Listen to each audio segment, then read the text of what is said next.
Hey, you guys, this is Tara, and I wanted to do a little recap of youth group tonight.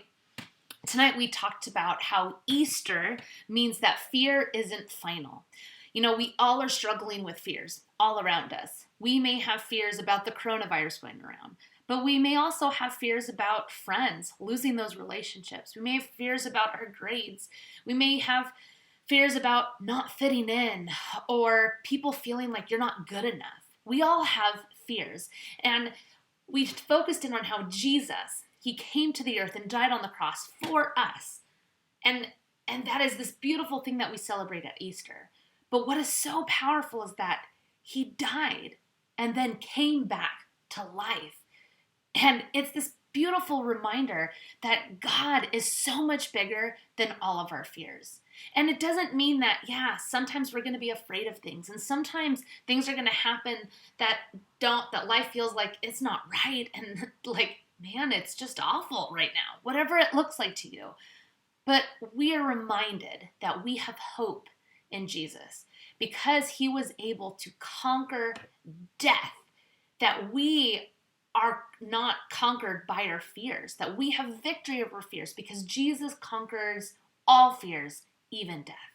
And so I just want to encourage you and to remind you that fear, it's going to make you try to listen. It's going to make you try to obey it.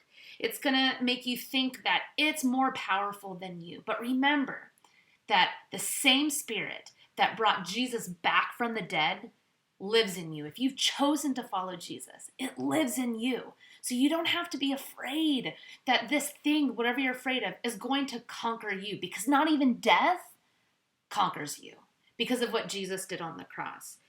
Fear is only powerful if it can convince you that it's final, and it's not final. Jesus showed us that on the cross.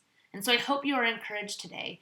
Think about what your steps are that you can take to show that fear is not conquering you. What's holding you back? Are you afraid of relationships ending? Are you afraid of the future? Are you afraid about all these things that have been canceled? And what does that mean?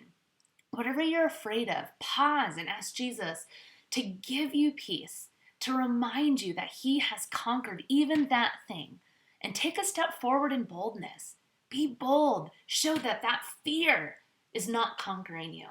And maybe start looking for Jesus showing up in the world, looking for hope around how is God using people to conquer even our fears. And maybe think, how can God be using you? Because really, Easter is happy. It really, really is. And we can start remembering that today. Well, that's a recap. I hope you are encouraged. And check us out on YouTube, other channels, other things. And we'll see you later. Bye, you guys.